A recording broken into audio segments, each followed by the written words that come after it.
podemos lograr, por supuesto, muchos beneficios sociales, ¿no? Entre ellos, pues disminuir esa injusticia energética que efectivamente tenemos. Vemos cierta inseguridad, cierta incertidumbre, cierta falta de certeza jurídica para los privados para llevarlos a estas inversiones, ¿no? No veo una forma que hoy podamos protegernos. Vamos a depender de lo que ocurra y de la voluntad de un gobierno. Bienvenidos a Factor Energético, a un especial de mesas de análisis, el nuevo sector energético bajo la lupa de los especialistas. Agradecemos a nuestros patrocinadores IFE Energy, asesoría legal especializada en el sector energético en México, y a Secoframex, servicios especializados en el control y conservación de flora y fauna. En esta ocasión, bueno, estamos iniciando la segunda temporada, ya tuvimos 10 mesas, creo que ya nos da un panorama claro de cómo esta reforma energética va a transformar el sector.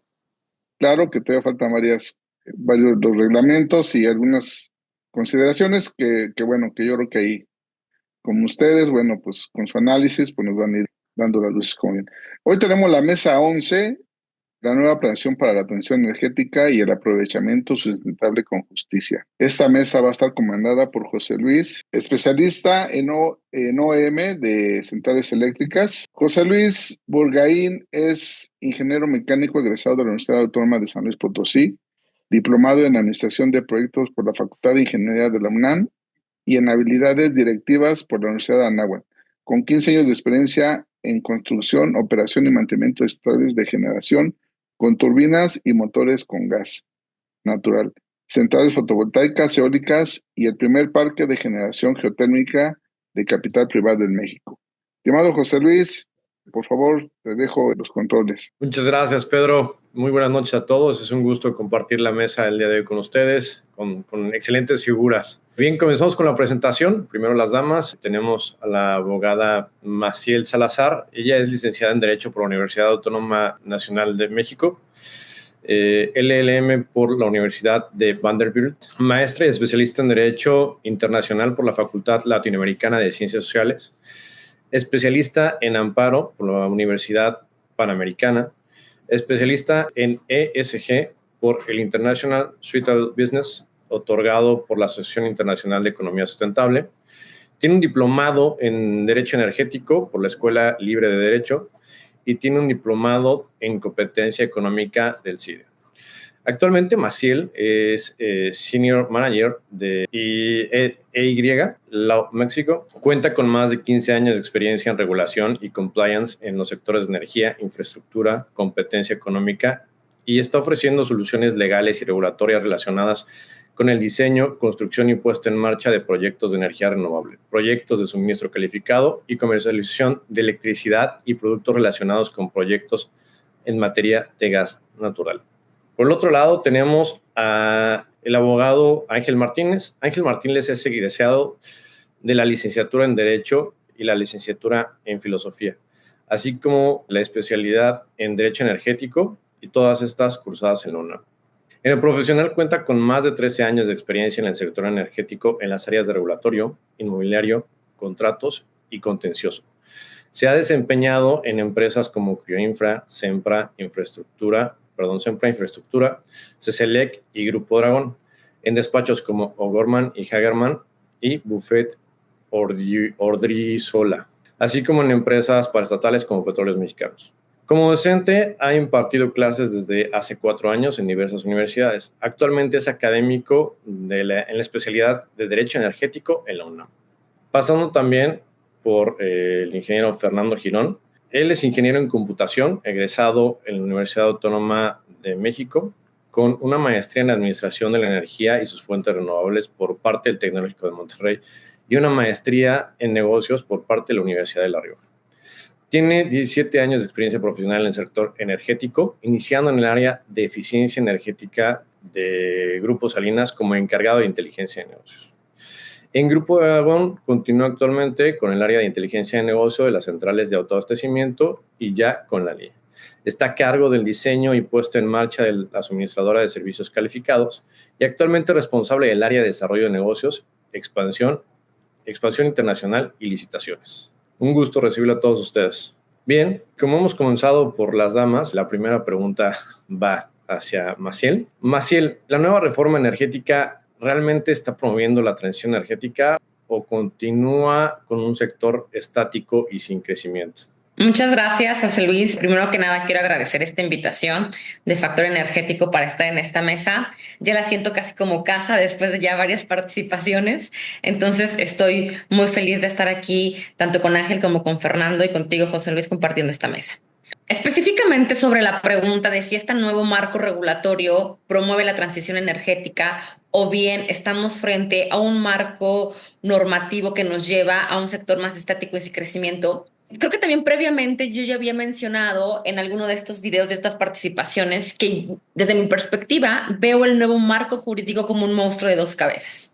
Y me gusta mucho esa analogía porque creo que refleja mucho justo esa combinación que existe de disposiciones dentro de este nuevo marco jurídico energético.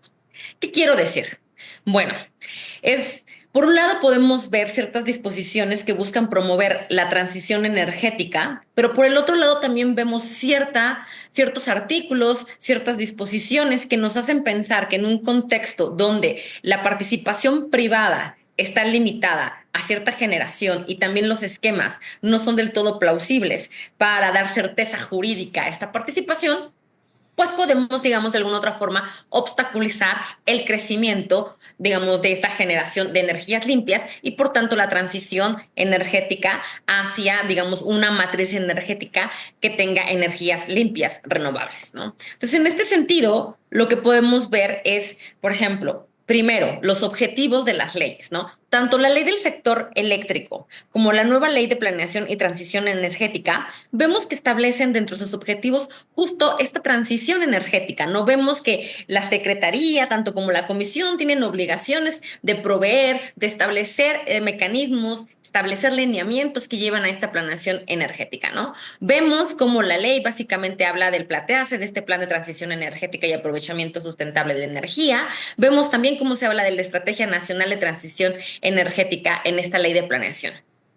Sin embargo, al mismo tiempo vemos, justo como mencionaba, dentro de estos instrumentos, dentro de estos lineamientos para fomentar la planeación energética, ciertas disposiciones como es, digamos, la prevalencia de la CFE, en el cual se establece básicamente que la CFE va a tener esta mayoría dentro de la generación, digamos, va a tener esta mayoría dentro del campo de juego para poder, digamos, ser despachada también en un mercado, ¿no? Entonces, al final del día, si bien hemos también conversado en otras mesas donde dependiendo qué tan grande sea el patio del juego puede ser o no atractivo a los inversionistas privados, también lo cierto es que si vemos este tema energético desde un punto de vista, digamos, más integral en la línea con el tema también de la reforma judicial, el tema también digamos, de toda la parte del erario y cómo se encuentra hoy en día las finanzas públicas, pues vemos que es difícil que todos estos objetivos de energía limpia pues puedan ser nada más, digamos, o digamos que llegue a cumplirlos únicamente el Estado o bien en su mayoría por el Estado, ¿no? Pero también por el otro lado vemos cierta inseguridad, cierta incertidumbre, cierta falta de certeza jurídica para los privados para llevarlos a estas inversiones, ¿no? Entonces, por eso es que digo que para mí es un monstruo de dos cabezas, porque por un lado vemos objetivos claros en estas leyes donde nos dicen, sí, vamos por energía limpia, sí, vamos por transición energética, estamos estableciendo planeación vinculante, ¿no? También, ¿no? Eso es importante, ¿no? Ya hoy en día ya se está diciendo, a ver, esto va obligatorio y todos los demás proyectos se tienen que alinear y también, digamos, el discurso de la administración pública va en la línea de la transición energética. Pero ya cuando uno ve, digamos, estos detalles, cuando uno realmente ya se pone en la mesa a platicar también, digamos, con los privados, así de qué tan cómodo te sentirías tú en este momento de iniciar un proyecto de energías limpias, pues no es tan, digamos, las coordenadas y todo el contexto no está del todo seguro como para llegar a hacer, digamos, ese tipo de inversiones. Entonces, es por eso que yo creo que tenemos tanto cuestiones a favor y en contra de esta transición energética a la luz de lo que hemos visto hoy en el marco jurídico, ¿no? Porque También hay que recordar que todavía el buffet normativo no está servido. Entonces hay que esperar también cómo viene, digamos, esta regulación secundaria, estos lineamientos ya más técnicos, ¿no? Pues básicamente creo que ese es el punto. Tenemos pues ciertos incentivos, sí, tenemos ciertas políticas, sí, pero también vemos ciertos contextos más allá de lo legal y también vemos ciertos temas con la dominancia o preeminencia, en este caso más bien, para no decir dominancia como tal, como un término de competencia, la preeminencia del CFE, pues también y toda esta parte como de apoyo más al gobierno y obstaculizando a lo mejor de alguna forma lo privado, pues también un poco difícil de poder llegar a esos objetivos, ¿no? Entonces, así ahí va mi comentario. Muchas gracias, José Luis. Oye, Maciel, continuando un poco con lo que mencionas y bueno, dando un poquito también el giro, dentro de lo que has visto, ¿qué papel juegan los CELS en esta transición energética, en esta segunda regulación? Mira, fíjate que es bastante interesante porque los certificados de energía limpia, hay que recordar que esos ya son instrumentos conocidos, ya son viejos amigos. No, digamos, desde lo que es la reforma 2014-2015, ya se establecía esta figura de los CELS, que básicamente son estos mecanismos, estos instrumentos que se buscaron para incentivar la inversión en centrales de energía limpia, ¿no? Y entonces, pues teníamos digamos, en su origen, en su primer diseño, en la primera generación de CELS, pues básicamente que eran estos certificados que se otorgaban por cada megavatio hora de generación de energía limpia, ¿no? Paralelamente a este certificado, digamos, porque per se no iba a generar realmente el incentivo, digamos, te doy un papelito y ¿qué hago con mi papelito? Pues básicamente ese papelito tiene que tener un valor. Entonces, normativamente se generó una demanda de carácter artificial estableciendo paralelamente una obligación tanto sobre todo pues de los usuarios, ¿no? Que la cumplen a través de sus suministradores, generalmente, de obtener estos CELS, ¿no? Entonces pones la obligación, que es una demanda, tienes ya la oferta y generas un mercado, ¿no? Que justo, también hay que decirlo, pues este mercado viene también, digamos, siguiendo las líneas de otros mercados de certificados de energías limpias, ¿no? Digamos que nos subimos un poco a esta tendencia de instrumentos internacionales para generar estos incentivos, ¿no? Esta figura, digamos, en su género o prácticamente en el 90%, como la conocemos a este viejo amigo, pues se adopta en esta nueva regulación. Pero tiene un cambio que justo se peleó durante varios años en tribunales, o sea, años atrás, ya yo creo que ya tiene ya casi una década, o un poco menos tal vez, que tenía que ver con quién tiene derecho a tener estos certificados, ¿no? Derivado de la primera premisa que establecí, que es un incentivo para la generación limpia, pues si vas a incentivar que alguien invierta tantos dólares en tantos fierros para generar energía limpia, pues pareciera normal que estás hablando de nuevas inversiones, ¿no? Si no, entonces, pues al final del día doy el premio por una tarea que tú ya habías hecho años atrás, se quedaría un poco en el aire ese incentivo de inversión, ¿no? Entonces, ahí lo que siempre se buscaba, o lo que se buscó desde el punto de vista más de la empresa pública, pues fue reconocer justo aquellas centrales, sobre todo las hidroeléctricas de la empresa estatal, para efecto también de que se le reconociera como energía limpia y por lo tanto pudiera meterse a este mercado, como que mencionaba, ¿no? Hubo diversos amparos y demás, digo, previamente, y justo es por eso que ahora en esta nueva normativa vemos cómo la ley del sector eléctrico nos dice expresamente, a ver, esos certificados van a ser independientes del tipo o sea, prácticamente independientes del año de entrada en operación, ¿no? Porque esa era como que la clave, ¿cuándo entras en operación? Entonces, digo, toda esta historia, perdón que haya comentado la novela, pero toda esta historia realmente va en el sentido de decir, sí, adoptamos esta figura, este viejo amigo en este nuevo marco jurídico, que sí es un mecanismo bastante, que se ha visto sobre todo, digamos, en mercados comparados, que sirve, ¿no? Y que es bueno, pero ya al ponerle este elemento de vas a reconocer prácticamente toda la generación, aunque no sea nueva. ¿Qué es lo que pasa? Nuevamente, ley de la oferta a la demanda. Incrementas la oferta considerablemente, entonces, pues al final del día el precio va a tender a bajar y el mercado pues no va a ser, digamos, lo suficientemente atractivo como para generar, digamos, ese deseo de inversión. Entonces, en resumen, el CELS como figura es muy buena. Sin embargo, ya veremos en la implementación nuevamente qué tanto afecta a este tema de que vas a tener el mercado pues lleno de cells que tienen muy poco valor. Y entonces, nuevamente, si lo sumamos con lo que había mencionado previamente, de que no existe, digamos, las coordenadas o el contexto de seguridad jurídica, no existe realmente todavía certeza en cómo van a ser las reglas del juego. Y luego, estos instrumentos que te van a dar por generar energía limpia pues van a tener un bajo costo, pues tal vez no haya muchos incentivos reales como para literal que los privados se metan a esta tarea de, digamos, de la transición energética, ¿no? Entonces, pues nuevamente creo que este es un reto, habrá que ver cómo se implementa, pero, digamos, es lo que hay. Sí, claro. Bueno, se torna complicado, pero bueno, en ese mismo sentido, Ángel, ¿tú qué incentivos y a su vez obligaciones ves que estén relacionadas con la transición energética y que sean incluidas en estas leyes secundarias? Muchas gracias, José Luis, y primeramente pues agradecer también a Factor Energético por la invitación. Un gusto estar con este panel excelente que ya también los hemos visto en otras de las sesiones y que siempre sus participaciones son bien valiosas, ¿no? Pues mira, sobre el tema de la transición energética, creo que me gustaría de inicio comentar que, bueno, tiene tres grandes aspectos que vale la pena no olvidar, ¿no? Y que siempre tenerlo presente cuando hablamos justo de estos temas, ¿no? Uno, por supuesto, seguramente es lo que más nos viene a la mente a todos, que es el tema ambiental, ¿no? Ese tema de no tener una afectación, ¿no? O la menor afectación posible cuando desarrollamos proyectos energéticos. Y hay otros dos aspectos que, por supuesto, son estrechamente relacionados a los tres.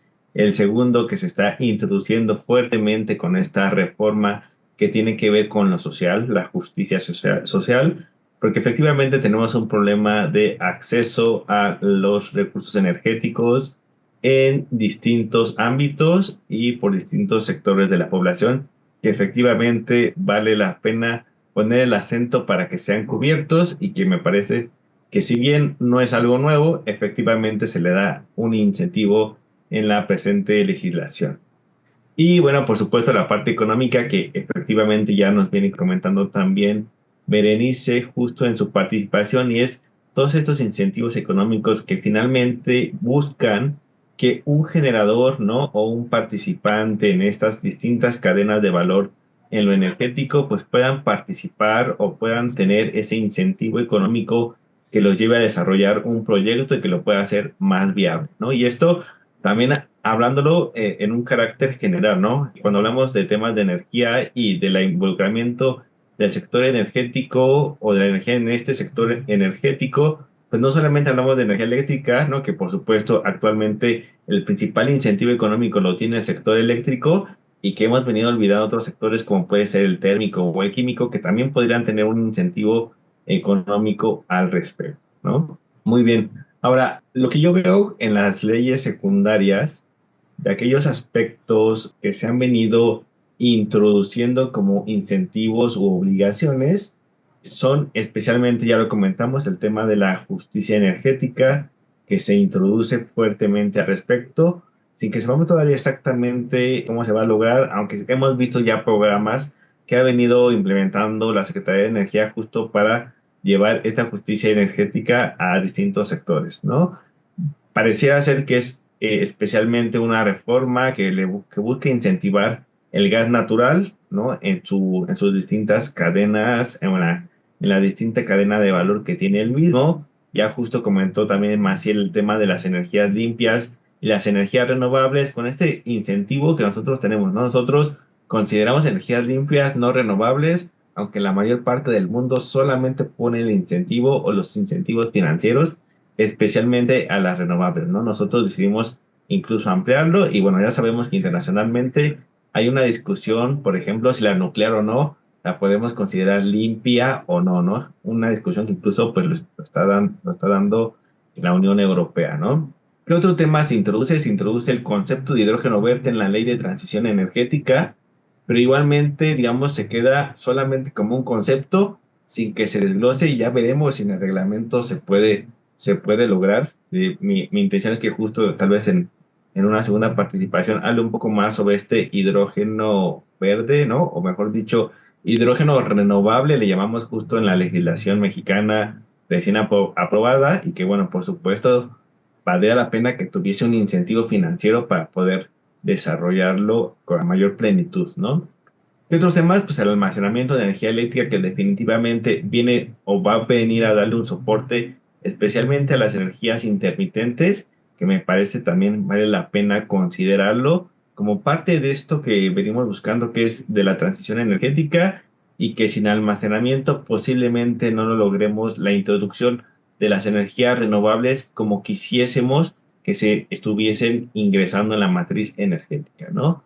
Uno más, la movilidad. Sabemos que la movilidad en México ronda en el consumo energético y en la emisión de gases de efecto invernadero en aproximadamente el 30%. Se introduce también el concepto en la ley del sector eléctrico y veremos cómo se va a terminar por desplegar este concepto, pero que definitivamente me parece muy afortunado su introducción. Si acaso el único área de oportunidad que le veo es se introduce como un concepto de electromovilidad, cuando podría ser un poco más amplio, ¿no? La movilidad sustentable no solamente abarca la electromovilidad, por supuesto ya vienen también los autos que podrían usar hidrógeno para en la combustión, ¿no? Para esa tracción, para esa movilidad que, bueno, definitivamente también podría tener un incentivo fuerte para lograr la transición energética, especialmente en este sector del transporte, ¿no?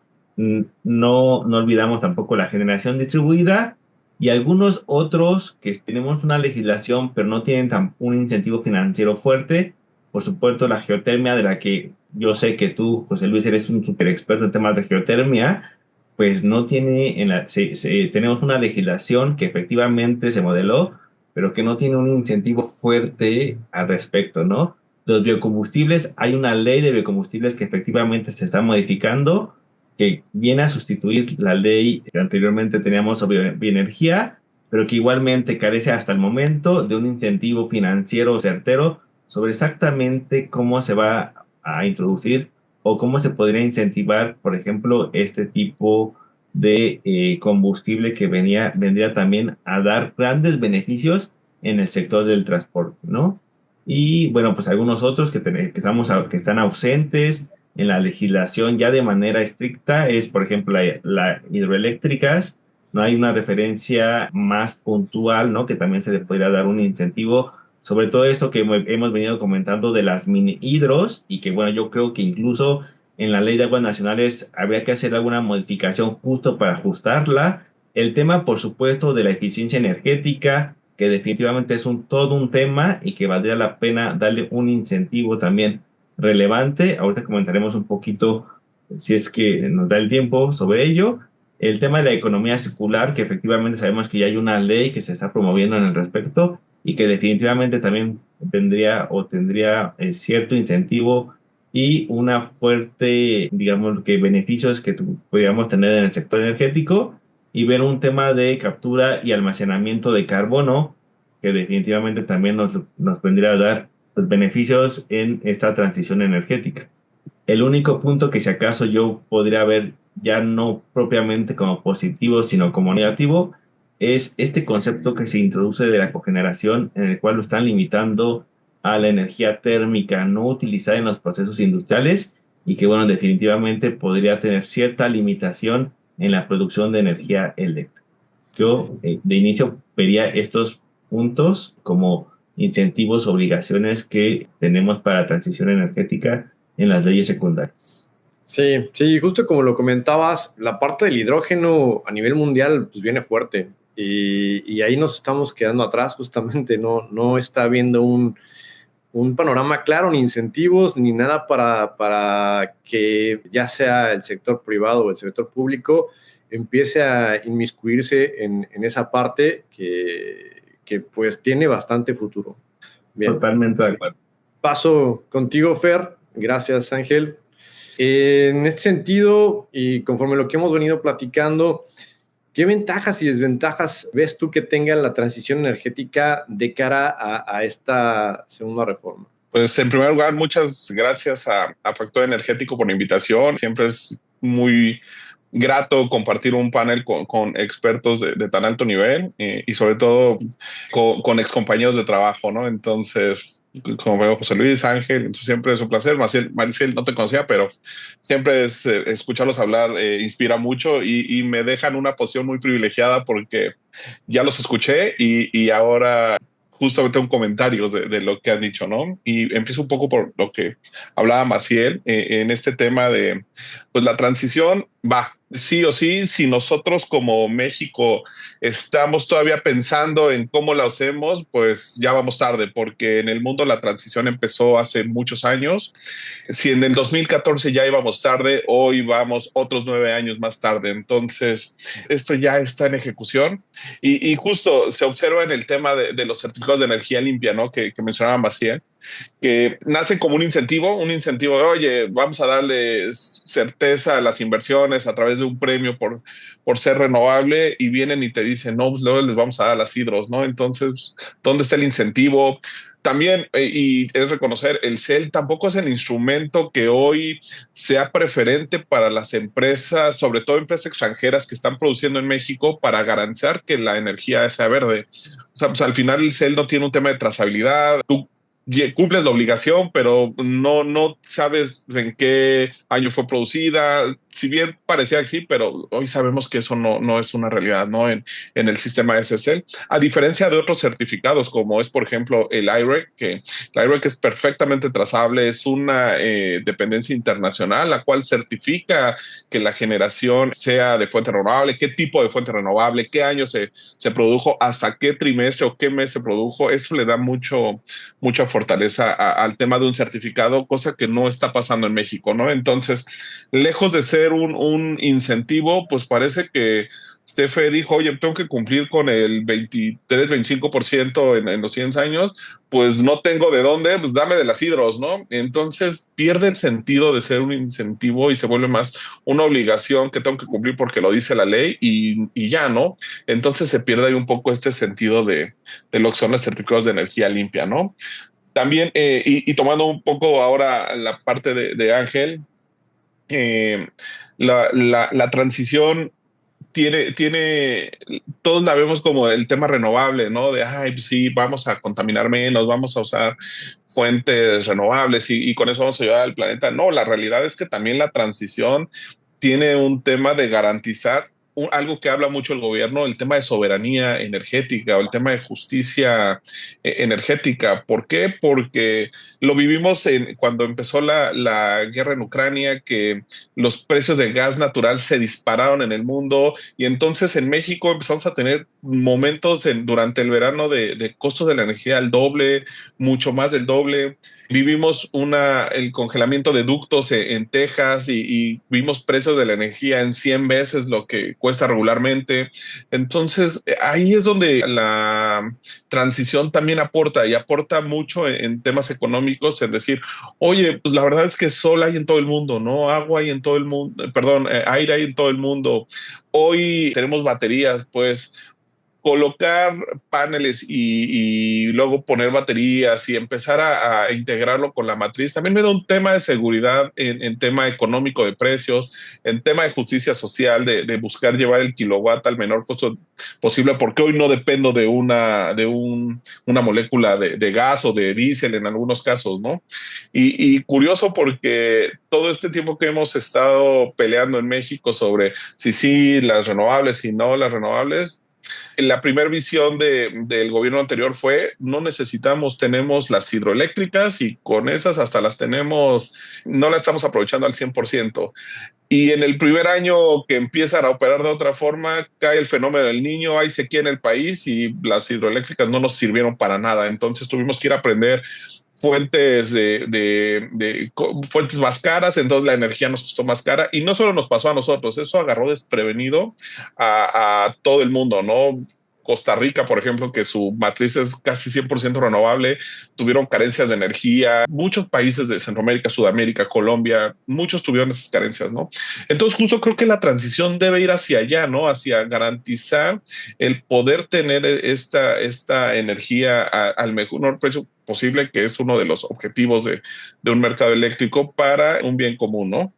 Y me desvío un poco porque justo me hablabas de qué seguridad vemos, ¿no? En las inversiones en esta nueva reforma. La verdad es que yo veo una reforma y ya lo he dicho en otras mesas, la veo como una reforma conciliatoria después de 6 años de golpes constantes a la iniciativa privada sobre temas de energía. Hoy viene esta norma que dice, oigan, no quiero aceptar que necesito ayuda, pero si me ayudan son bienvenidos. Entonces, así es como tengo esta visión de hoy esperar. Si bien estamos esperando el siguiente paquete de leyes, pero sí veo un gobierno que dice, no voy a reconocer que te necesito, pero sí ven, porque sí te necesito, porque estoy teniendo problemas de energía en Baja California, estoy teniendo problemas de energía en la península, entonces ven y va a ser bienvenido. Entonces veo un poco de seguridad, donde me da miedo y muy sinceramente lo que va a ocurrir el 1 de junio, el tema de las elecciones de magistrados y jueces, ahí es donde en realidad me da miedo porque teniendo el control, pues hoy te pueden decir, ven, sí, ayúdame y coopera y en 3 años te dicen, no, ¿sabes qué? Te la voy a quitar, ¿no? O te voy a sacar y a ver, ampárate, ¿no? No vas a ver cómo. Pero perdóname que te interrumpa, pero justo sobre ese tema, ¿qué armas o qué situaciones pudiera tener como herramientas la iniciativa privada para proteger las inversiones que ya realizó? Y esta pregunta va para los tres, ¿no? Porque yo creo que los tres pueden complementar bastante bien desde sus trincheras los puntos de vista que pudiera tener justo la iniciativa privada para protegerse y para evitar tener parados ahí millones de dólares como ya ha sucedido, ¿no? Híjole, yo desde una perspectiva más comercial te diría, no veo una forma que hoy podamos protegernos. Vamos a depender de lo que ocurra y de la voluntad de un gobierno que pues hoy está atacando a un expresidente y mañana se va a voltear a atacar a otra persona para tratar de cubrir sus ineficiencias. Entonces, en algún momento nos va a tocar y lejos y los abogados me podrán dar una perspectiva mayor, pues solo veo los tribunales internacionales como un tema de tratar de protegernos, pero más allá hoy con lo que está ocurriendo y lo que va a ocurrir el 1 de junio, no veo mucha esperanza. Pero yo hoy sí les doy la palabra a Maciel y Ángel, que ellos son nuestros expertos en leyes y ellos nos pueden dar una mejor perspectiva. Sí, claro. Bueno, desde mi punto de vista, digo, sin duda es una pregunta bastante interesante. Coincido con Fernando en el sentido de que es casi imposible, desde mi perspectiva, garantizar una protección a la inversión privada, porque no existen los mecanismos, no existe una seguridad jurídica de los mecanismos que tienes tanto ahorita de reglas de juego, como decíamos, pero tampoco la seguridad jurídica de tener un instrumento o un recurso efectivo que en el caso de una violación o de una inconstitucionalidad o una inconvencionalidad de un acto de autoridad, puedas ir a ampararte, en este caso, la mayoría de ellos, o establecer algún recurso. Lo vimos en los últimos, pues básicamente 6 años, fue una guerra judicial. O sea, hubo un intento de reforma constitucional, sobre todo en el tema eléctrico, no pasó por el tema de la mayoría, pero sí se logró, justo por la mayoría simple, no calificada que se necesitaba, una reforma pues a la ley de la industria eléctrica, ¿no? También hubo una reforma a la ley de hidrocarburos, pero creo que esa fue menos violenta de alguna otra forma, por así decirlo. Y realmente ahí lo vimos, fueron acciones de inconstitucionalidad, controversias también interpuestas, digamos, en contra de si eran prácticas anticompetitivas, donde realmente se estaban vulnerando facultades de la hoy extinta COFECE. Entonces, vimos cómo también los ministros, pues, al final del día, no se quisieron meter a obtener esa mayoría calificada que se necesitaba para declarar la inconstitucionalidad de esas reformas. Pero lo que sí vimos es muchas suspensiones con efectos generales y vimos también sentencias, al menos de primera instancia, que amparaban a los quejosos. ¿Y qué tenemos ahora? Tenemos una ley de amparo que ya no te permite suspensiones generales. Tenemos también una ley de amparo que te dice tienes que ser quejoso porque justo ya no te vas a poder beneficiar de alguna sentencia ya firme, no importando que tengas derechos colectivos como son pues los ambientales o el tema de competencia, o sea, no importando que exista toda esta parte de una pluralidad de sujetos que vas a afectar, ¿no? Todos se tienen que formar, ¿no? Y por otro lado tenemos jueces, o sea, más allá de la ley sustantiva, también tenemos justo ahora el foro, ya un poco más con ciertos perfiles, que sabemos muy bien que la forma en que que se generaron literal esas listas, pues al final del día todos ya vienen con ciertos colores, ¿no? Y creo que todos es un solo color y a lo mejor ciertos matices por ahí de favoritismo por quién es tu padrino o madrina, pero todos terminan en la misma gama de color medio guinda ahí, ¿no? Entonces, si tienes también ya ahora un tribunal de disciplina judicial que te está diciendo prácticamente, si no, ante cierto, digamos, por así decirlo, atenta un poco a la independencia judicial ya como tal de la carnita que va a decir una sentencia, pues entonces no hay mucha garantía de que realmente ese foro va a ser un foro independiente, que va a ser autónomo. Pareciera que pueda seguir ciertas líneas. Entonces, justo como que sumando estos dos elementos, pues sí creo que desgraciadamente no nos da el contexto para por eso es la palabra, garantizar un cierto nivel de protección a la inversión. Entonces va a ser creo que un poco más una cuestión de lobbying, qué tanto realmente conoces a la persona que está dando los permisos, qué tanto realmente ya tuviste la relación con CFE, qué tanto ya estuviste en la CENER, o sea, digamos, qué tanto tu proyecto es el proyecto para el gobierno. Ahora bien, todavía, nuevamente, sabemos que una cosa es tu permiso y otra cosa es la entrada en operación y otro caso ya es realmente, digamos, todo echar a andar el proyecto a través de los años, ¿no? Y aquí creo que, igual en el sentido que lo dice Fernando, la protección a través de los tratados internacionales o estos acuerdos de protección a las inversiones, pues es lo único que más o menos nos podría quedar, pero no tanto porque te venga a proteger la inversión per se, sino más bien como de, a ver, me están haciendo una especie de expropiación indirecta porque me están cambiando las reglas del juego y entonces mi indemnización tiene que ser valor mercado. Y eso lo tienes también, digamos, que ver a la luz de que tu inversión califica la luz de esos tratados internacionales, que sea una inversión nueva, que no hagas el treaty shopping y todo ese tipo de estrategias que también se llegan a hacer, y a ver si se te da un poco, digamos, el laudo arbitral en sentido favorable, ¿no? La historia dice que sí, que en esas, que digamos que en esos foros sí se llega como que digamos a garantizar al menos digamos el tema de de la indemnización más justa, más a valor comercial, pero pues también ¿cuántas empresas, nuevamente, van a tener primero el caminito digamos, de la inversión extranjera protegida por un tratado internacional? O sea, de ahí estamos quitando las mexicanas. O sea, las mexicanas no se podrían a quejar. Luego, después de que te quedas con las extranjeras, que existe ese tratado internacional que te proteja las inversiones y luego échate los millones que tienes que pagarle a los abogados para que te litiguen ese asunto y a lo mejor en unos 5 años te den la indemnización.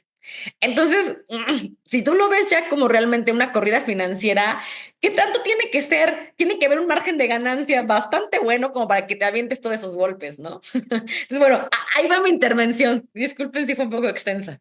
No, no te preocupes. Y sí, justo es confiar y ver los números, ¿no? Del profit, a ver qué tal cae. Ángel, perdón. Justo, muchas gracias. Yo digo, yo aquí lo que tal vez reiterar un poco lo que ya dijeron, ¿no? En términos estrictos, el gran detalle es la incertidumbre. No sabemos finalmente cómo va a terminar operando, no sabemos qué tan libres vayan a ser en realidad esa decisión de por quién va a votar, no sabemos realmente quiénes van a votar, qué sectores van a votar, porque sabemos que va a haber muchos sectores que efectivamente no van a votar, ni les interesa. Por supuesto que no conocen a una gran cantidad de de los candidatos que están ahí. A muchos de los abogados que somos, por supuesto, hemos ejercido mucho tiempo en el tema, incluso del tema contencioso, no conocemos una gran cantidad de los candidatos, ¿no? Eso sí, hay una gran pluralidad de candidatos de todos los colores y sabores que quieras, como lo dice muy bien Berenice, pues parece ser que especialmente hay una tendencia muy marcada, pero sí, en realidad sí hay algunos candidatos que son muy valiosos, pero yo veo unas candidaturas que de repente me he metido a analizar justo los que tenemos y hay pocas, eso sí, posiblemente los menos, que tienen una trayectoria desde ser becarios literalmente ahí en el juzgado, en el tribunal y han seguido todos los pasos y que efectivamente conocen el poder judicial en todas sus entrañas en términos estrictos. Pero ahí el punto es, van a ganar estrictamente esos que efectivamente conocen la materia en una materia que es propiamente técnica, ¿no? Yo siempre digo, hay dos grandes temas del conocimiento, o dos grandes rambos, la episteme, que es propiamente el conocimiento teórico, y la praxis, ¿no? O la tecné, dirían los griegos, que es ya propiamente el conocimiento práctico. El caso del derecho, especialmente el caso del derecho contencioso, es propiamente una tecné, es una práctica, hay que conocerlo, hay que vivirlo. Y todos aquellos que no lo han vivido, definitivamente va a ser un súper reto llegar, tomar un puesto en donde, por supuesto, tus colaboradores van a saber más que tú, que seguramente no vas a poder dominarlos porque van a decir, yo por qué le tengo que reportar a alguien que sabe menos que yo nada más porque está arriba como cabeza, pero no tiene esa legitimación laboral para que a mí me pueda comandar y decirme exactamente yo cómo puedo resolver. Lo que me preocupa también una vez que lleguen alguno de estos es una salida impresionante de gente que no esté de acuerdo, pues de quién llegó literalmente a comandar ese juzgado, ese tribunal, ¿no? Definitivamente creo que es solamente el inicio. Esperemos, y esa es solamente una esperanza, de que lleguen efectivamente los mejores y de que los que lleguen efectivamente lleguen a impartir con una completa imparcialidad en sus decisiones, ¿no?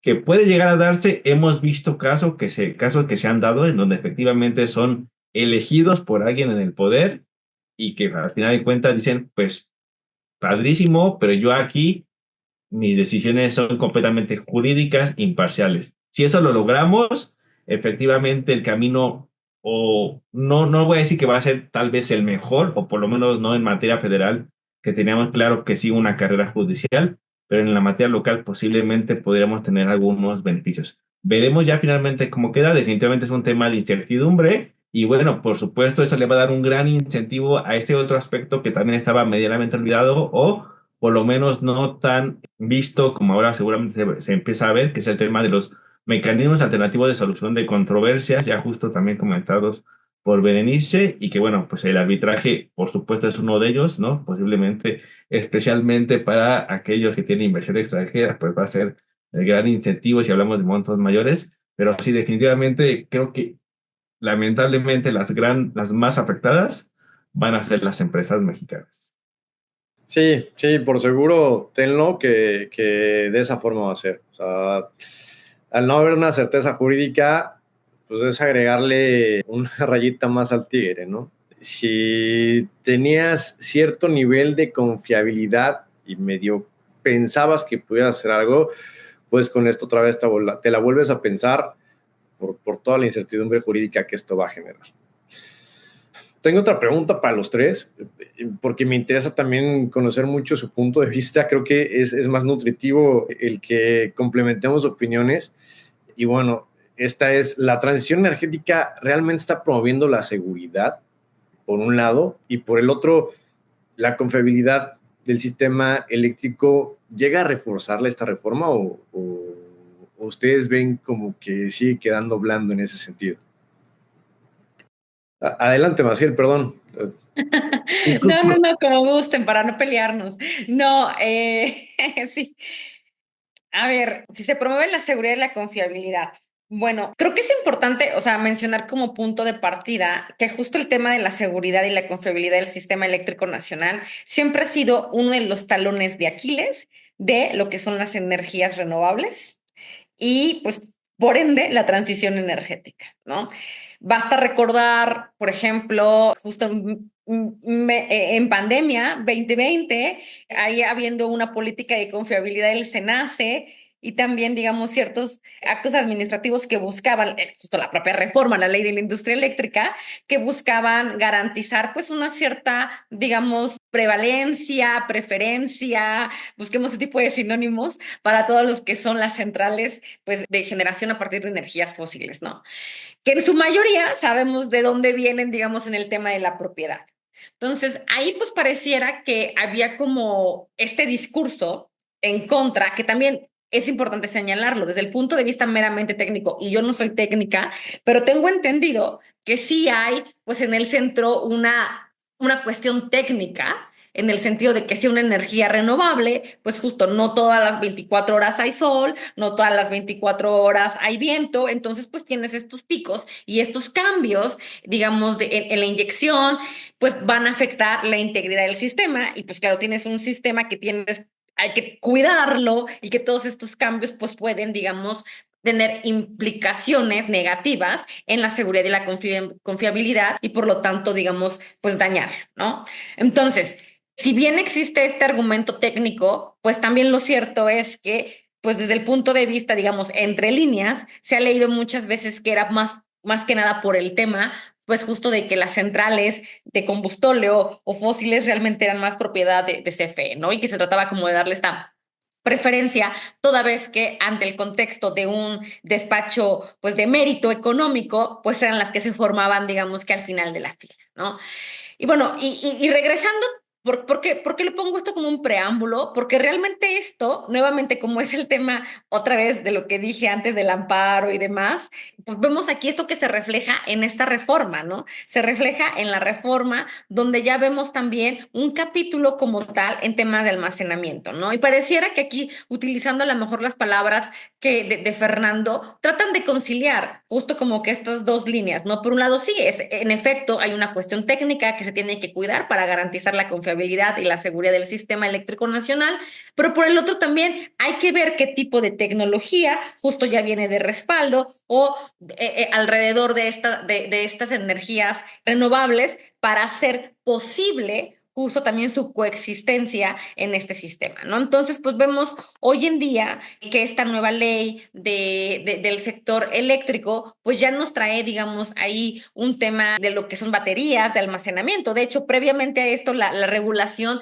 era muy, digamos, casi escasa, sino por decir omisa respecto al tema de almacenamiento. Previamente a esta reforma, pues hubo ciertas DACs que estuvieron en digamos, sujetas al proceso de CONAMER y digamos, y ahorita que ya están publicadas y vemos también, digamos, cómo esta figura de almacenamiento se empieza a regular justo como este apoyo para el tema de las energías renovables y la transición energética, ¿no? E incluso también vemos como en la figura del autoconsumo, hoy pues también ya te dicen, ¿no? Que tienen que contar un respaldo a través del almacenamiento, ya sea propio o incluso que lo pueden, digamos, adquirir de la propia CFE, ¿no? Entonces, en este sentido, creo que este tema en relación con la confiabilidad y la seguridad del sistema, sí hay un avance, sí se está dando ya una regulación de autoconsumo con almacenamiento y aparte genera el almacenamiento que tiene que tener el respaldo de este tipo de generación.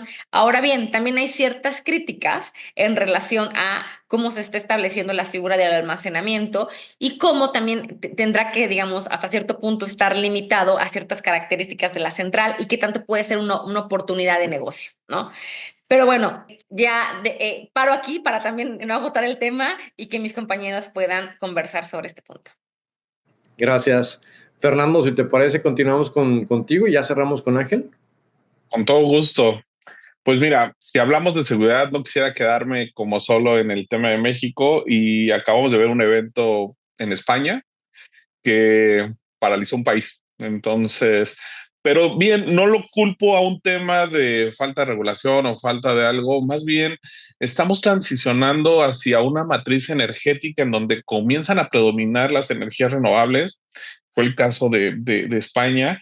Y entonces, ¿qué nos damos cuenta? Que ahora necesitamos otros servicios que nos proporcionaban las hidroeléctricas, las centrales térmicas dentro de la red, que hoy no las tenemos de las centrales renovables justamente por su intermitencia. Y no por eso digo que las energías renovables estén mal o que hay que controlarlas. No, más bien tenemos que desarrollar en este momento la regulación, los manuales, sobre todo los manuales técnicos para, bueno, pues si ya estoy empezando a tener una predominancia de energías renovables, ¿cómo voy a controlar esos aspectos técnicos, estos aspectos, por ejemplo, de frecuencia que antes me daba una central térmica y hoy ya no voy a tener en ciertas horas porque pues va a estar inyectando los paneles solares y las centrales eólicas, etcétera, etcétera, ¿no? Entonces, creo que es una oportunidad para más bien empezar a crear estos manuales, estas normativas técnicas para que convivan una matriz energética cada vez más grande, ¿no? Y a lo mejor lo que nos pasó, y no lo digo solo en México, lo digo a nivel internacional, es que pues, un día nos vimos rebasados por las energías renovables y hoy tenemos que salir a crear, no solo en México, sino a nivel internacional, estas normativas, ¿no? Sin embargo, también pues hace 25 años que empezó este tema de los mercados a nivel internacional y empezaron a crecer cada vez las energías renovables, no teníamos todas las tecnologías que hoy ya empiezan a apuntar. Si bien lo dice Maciel, tenemos hoy en México una regulación sobre baterías que hace 5 años la gente iba y ponía baterías y pues lo hacía por su voluntad y pues, como no había normativa, lo hacía porque no existe ley, entonces lo puedo hacer. Hoy ya existe una normativa y si algo de admirar o debo darle un punto a favor de la normativa es que no solamente habla de almacenamiento para temas de fuentes renovables, sino al menos ya menciona las baterías como servicios conexos para subestaciones eléctricas o para líneas de transmisión. Entonces, eso le va a dar un impulso muy importante y se los digo porque México es de los primeros países que veo que ya consideran este tipo de servicios y todavía te dice, no sabemos cómo los vamos a monetizar, no sabemos cómo los vamos a cobrar, pero van a ocurrir.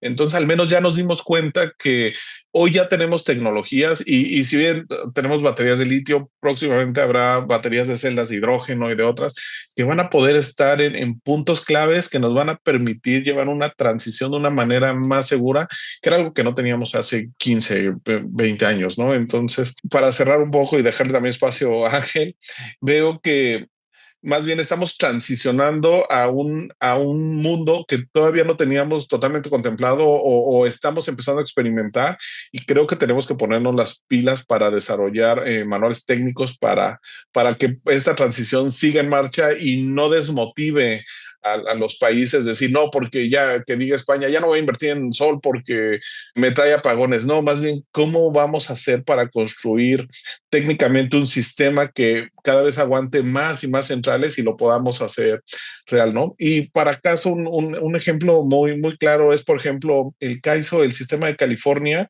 que ya en algunas ocasiones ellos tenían este efecto de cola de pato que cuando se iba el sol tenían que enfrentar centrales térmicas y se volvía costosísimo por la rampa que tenían que tener.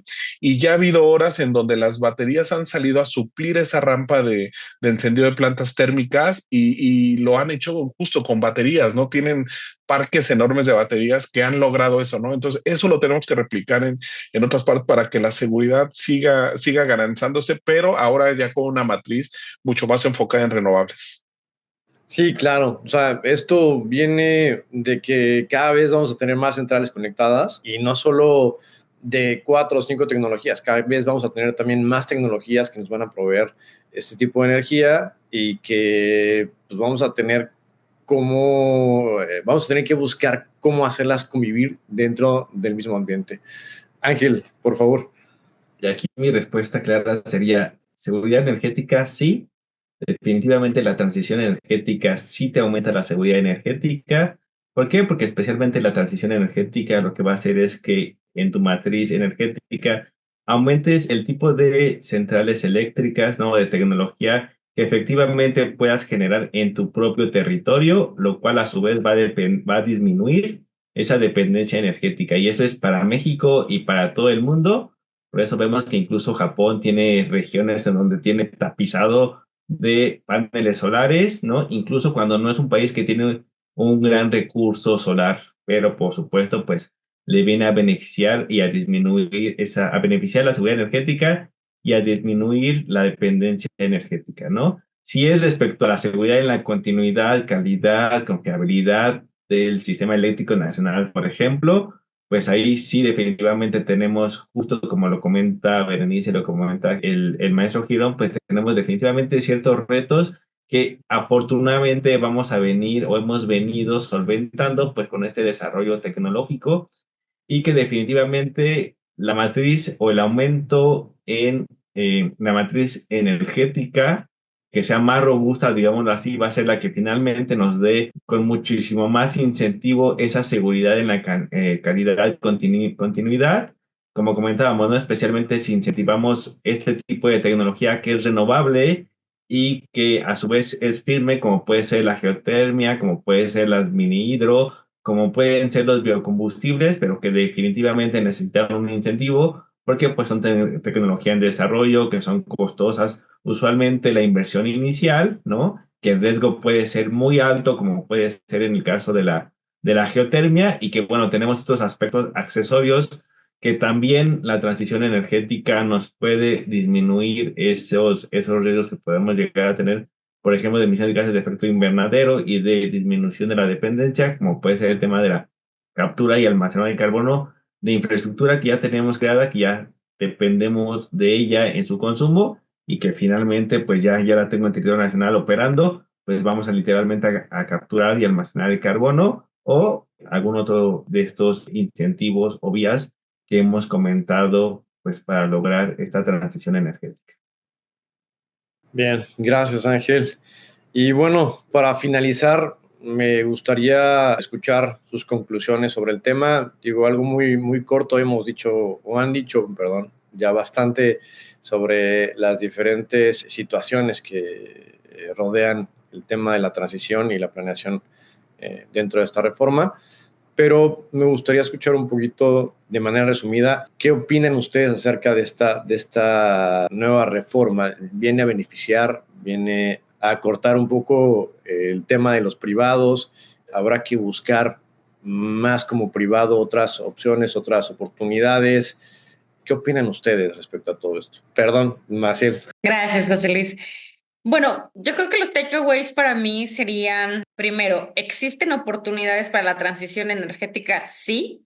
Los vemos justo en este nuevo marco normativo, digamos, liderado por la ley del servicio eléctrico, del sector eléctrico. También lo vemos por esta ley de planeación y transición energética. Vemos estas figuras, como hablábamos del almacenamiento, que vienen justo a tratar de eliminar o de alguna forma mitigar esos problemas que se han venido, digamos, enfrentando, no nada más en México, sino en todos los demás países, como también mencionaban Fernando y Ángel, respecto al tema de las energías renovables y su coexistencia con otro tipo de tecnologías en un sistema eléctrico. Sí existen estas figuras, sí existen estas oportunidades, pero al mismo tiempo conviven con estos grandes retos que tienen que ver con la falta de certidumbre sobre justo las reglas del juego y dos, qué va a pasar si algo sale más en la ejecución de los proyectos en un foro judicial, ¿no? Entonces, desgraciadamente, creo que también mucho de las oportunidades podrán de alguna otra forma llegar a buen puerto si también existe este mensaje por parte, digamos, de la administración pública, pero no nada más el mensaje en discurso, sino también en acciones que generen de alguna u otra forma esta seguridad jurídica que no la vemos tan clara en la regulación secundaria, ¿no? Y como decía, en el tema de la reforma judicial. Entonces, creo que mucho va a venir también en la implementación. Desgraciadamente, en los últimos años teníamos un marco jurídico que, si bien era más amigable a la inversión privada, en la realidad las instituciones, sobre todo las agencias, que ahorita ya, digamos, la antigua Creo, si no ya es bien extinta, al final del día los permisos estaban paralizados por 2, 3 años. Entonces, entre lo que había en una hoja de papel y lo que sucedía en la realidad, había una incongruencia total. Entonces, si ahorita también el gobierno manda el mensaje de, bueno, estas son las reglas, tal vez no las que les gusten, pero son las que se van a aplicar, podría generar un poco más de confianza por parte de la inversión y entonces generar justo esta sinergia, tanto desde lo que es lo público como lo privado, para poder transitar a ese, digamos, a esos objetivos y ese cumplimiento de energías limpias, ¿no? Entonces, todavía, digamos, creo que el tablero tiene las figuras todavía sobrepuestas. No, desde mi punto de vista, todavía no podría ser una afirmación sobre si sí lo vamos a lograr, sobre no. Creo que las cosas se van a ir moviendo poco a poco, pero sí mucho tiene que ver con la congruencia entre el discurso político, las normas y también, digamos, cómo se entregan los permisos, si realmente te van a permitir interconectarte y empezar en operaciones, que han sido grandes cocos de los proyectos en los últimos años. Sí, correcto, Marcial. Muchas gracias. Yo creo también, o coincido contigo, que pues, mientras las reglas del juego no estén claras y haya una congruencia junto con la ejecución, pues esto no va a poder ser posible, no para los privados, digo, la parte de gobierno va a poder hacer lo que él quiera y va a poder manipular lo que él quiera, porque va a jugar como juez y parte, pero para los privados va a ser complicado el poder entrar en ese juego. Gracias. Fer. Con todo gusto. Yo concluyo no tanto con comentarios, sino más bien siendo esta una mesa y que sabemos que está siendo vista por muchas personas, yo sí concluiría con una invitación hacia el gobierno actual de que se dé cuenta que la transición sí o sí va a ocurrir, está ocurriendo en el mundo y no necesitamos venir a inventar y reglas y polarizar al sector privado con el sector público, sino más bien tomemos qué está pasando en el mundo, cómo están los países adoptando la transición energética, cómo están viendo estas nuevas energías. Y Ángel lo decía hace un rato en el tema de geotermia. Voltemos a ver qué está haciendo el mundo, qué está haciendo Latinoamérica, por ejemplo, con el tema de geotermia para disminuir este riesgo y puede haber inversiones. Lo que he observado en los últimos años es que los gobiernos están tomando este riesgo de perforación de exploración, perdón, y una vez que hay vapor en superficie, ponen a licitar una central eléctrica porque ya encontraron y porque se están dando cuenta que son energías que vamos a necesitar de base para poder seguir yendo hacia la transición energética. Entonces, más bien yo hago una invitación hacia nuestro actual gobierno que más bien lejos de estar peleando entre privado, público y quién tiene el 54% y quién tiene el 46%, veamos qué está haciendo el mundo para llegar a cumplir estas metas de energías renovables y muy importante, tratando justo de dar esta seguridad energética en un tema de costos y como dice, bien lo dice Ángel, ¿no? Generar en nuestro espacio con nuestros recursos sin depender de combustibles extranjeros. Eso es una verdadera soberanía energética, no tanto el discurso político que hoy se está dando. Entonces, esa es como yo hago este cierre. Bien, Fer, concuerdo también completamente contigo. No es que necesitamos inventar hilo negro, yo creo que podemos salir al mundo, conocer diferentes métodos que están aplicando, llegar aquí con los que ya tenemos, reforzarlos y hacer algo que funcione bastante bien. La verdad es que yo tengo el sentimiento de que si algo sabe hacer CFE es protegerse, entonces con el conocimiento externo más la protección que CFE regularmente tiene en sus proyectos, creo que pudiera ser bastante funcional. Ángel, perdón. Y muchas gracias. Pues definitivamente creo que el reglamento va a ser el que nos termine por dar luz o luces, porque estamos hablando de varios reglamentos. En este reglamento va a ser donde le vamos a dar ya la certidumbre a las inversiones en términos estrictos. Y como bien dice Fernando, si efectivamente logramos aterrizar en este reglamento todos aquellos incentivos, beneficios, obligaciones, ¿no? Derechos que se les está dando a nivel internacional a los distintos inversionistas que están buscando o apostándole a la transición energética, pues vamos a, por supuesto, a disminuir estos gases de efecto invernadero. Vamos a dar un gran beneficio a, pues, nuestro medio ambiente, ¿no? Para evitar que siga aumentando la contaminación. Podemos lograr, por supuesto, muchos beneficios sociales, ¿no? Entre ellos, pues disminuir esa injusticia energética que efectivamente tenemos y sin dejar de lado ese aspecto económico, si es que logramos aterrizar ciertos incentivos financieros, ¿no? O fiscales, pues para que pueda darse esta transición energética. Desde mi punto de vista, justo va a ser este reglamento, van a ser cruciales para que podamos pues dar finalmente los últimos pasos. Todavía va a faltar, digo, muchísimo, como puede ser por las disposiciones y los acuerdos, pero a mi parecer justo los reglamentos van a ser los que van a darnos ya una luz completa de exactamente hacia dónde vamos y finalmente pues aterrizarlo, como bien lo dice la maestra Berenice, en acciones, ¿no? Que efectivamente lo que dice la ley efectivamente se lleva a cabo por las autoridades yo creo que así va a ser. La verdad es que el personal que está en CENER y CENE efectivamente es gente sumamente preparada, también en CFE y en Pemex, ¿no? Es gente que le sabe sumamente bien al tema de la transición energética. No es un tema casual el que se hayan introducido estos conceptos en estas leyes, como puede ser la justicia energética, ¿no? Como puede ser estos incentivos que se le está dando al tema de la transición y la reducción de carbono. Me parece que definitivamente son estas mentes brillantes que tenemos en varias dependencias que han venido por aterrizar esto en la legislación y que yo tengo la esperanza que vamos a verlo todavía deslumbrar muchísimo más en los reglamentos. Muchas gracias, Ángel. Pues bien, la verdad es que ha sido todo un placer compartir esta mesa con ustedes. Los admiro bastante a todos, tú lo sabes, Fer, Ángel, Maciel, igual no tenía el gusto de conocerte, pero igual, o sea, el ver cómo te desenvuelves, el ver tu CV, creo que son los actores de este factor energético que está dando en México. Hola. Muchas gracias. No, pues sí, definitivamente. Creo que tenemos uno de los mejores abogados especialistas del sector aquí en esta mesa. Sin duda, creo que ya llevamos, esa es la mesa 11, y creo que se ha hecho un análisis muy interesante donde están saliendo propuestas para completar estas disposiciones y reglamentos que todavía se supone que están trabajando o ya le están dando los últimos toques. Y bueno, yo creo que la transición energética va, hasta ahorita se vislumbran oportunidades, ¿verdad? Existe la desconfianza.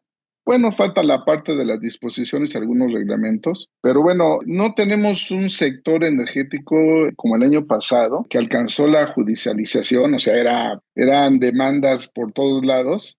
Yo creo que ahorita hay una esperanza muy interesante. Están las reglas, la primera parte de las reglas del juego. Muy bien, Ángel enumeró el hidrógeno verde, el gas natural, el almacenamiento, la movilidad sustentable, la generación distribuida, la geotermia. Bueno, están, digamos que las condiciones. Ahora falta ver cómo se plasma esta tercera parte de lo que son las disposiciones de reglamentos. Yo creo que existe esa posibilidad, bien como comentaron. Tenemos ingenieros, tenemos abogados en México muy capaces para poner las condiciones. Yo creo que aquí es muy importante que ya se deje de politizar el sector, porque ese ha sido uno de los problemas. Ese temor que tenemos de los jueces, bueno, pues como decía Ángel, esperemos que lleguen los mejores cuadros, los especializados, los que puedan decidir y que no se convierta en este monstruo de dos cabezas, como dice Maciel, donde, ¿qué va a pasar, no? O sea, sino simple y sencillamente que se aplique la ley. Yo creo que aquí lo interesante es encontrar un punto de equilibrio, porque la transición energética también juega en dos bandas. Es esa transición que nos va a dar la soberanía, pero también estamos hablando de nuevas tecnologías que son más costosas. Entonces necesitamos un punto de equilibrio entre empresas, capital, donde todos ganen, ¿no?